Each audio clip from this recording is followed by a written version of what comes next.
Good morning. Today I'm going to be installing some new Advix brake pads on the Lexus. Advix is the OEM brake pad company, which is actually located here in Ohio. The factory where they make these pads, but these are the OEM brake pads that go on a 2014 Lexus GS 350. These are the back pads. Probably look pretty normal to most people for the pads on their car. These go on the rear of the Lexus.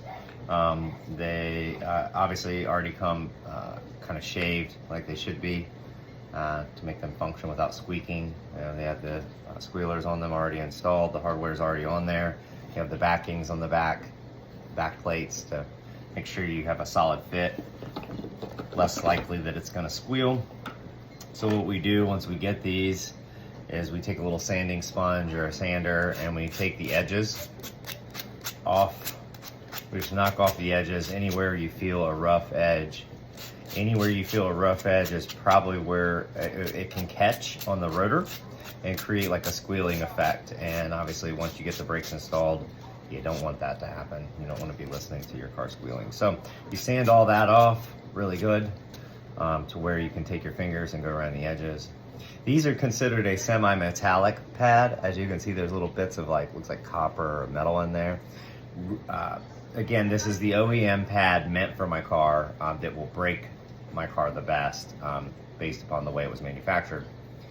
However, the downside of these pads is they produce a lot of brake dust, and I mean a lot.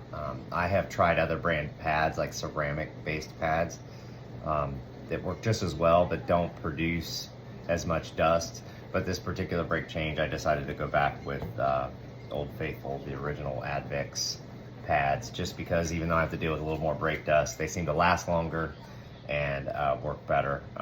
Obviously, something that's made for your car, made to function with your car, is going to work better than something that was just designed to be installed on your car. So anyways, I've sanded down all of the rear brake pads before I recorded the video.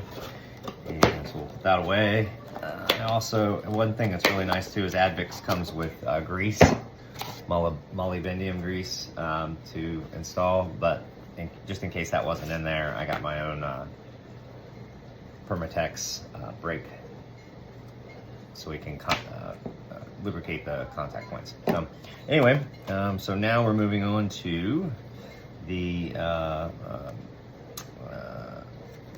front brake pads, which are really nice on the Lexus. They're like a Brembo style brake where both brake pads slide down and in like this. They just slide right down and in. Very little work to install the front brake pads. They just slide into two different slots right down in there. But again, doing the same thing here. We're just knocking down areas on the brake pad that have little raised edges that might squeal once we get them installed on the car. We don't want that to happen. So I'm just going to go around the edges, making sure that all the little areas are knocked down, including this little area in the middle, which again is really nice. Some of the cheaper brake pads that are out there on the market that fit this car are just flat. So there's no camber, there's no, angled grinding where they've made the pad so it won't squeal. Basically those other kinds of pads like that will squeal on you, and you might have saved money up front, but you're going to pay the price when you're driving it down the road over the next, I don't know, year or two while you're using them. So both of those are pretty good. You just kind of rub your hands around the edges. If you feel anything like catching your finger, like I keep feeling right there, and you just sand it down a little bit more, because that means that it'll catch on the rotor and create squealing, and you don't want that. So just kind of round it off like that. Good to go. Yeah, I'll see you for the next step. Oh yeah, before I let you go, another nice part about the Advix is it comes with the brake hardware for the rear. These are the new inserts that I'll install actually on my car so that the brake pads can slide into the new slots. So I'll see you the next step.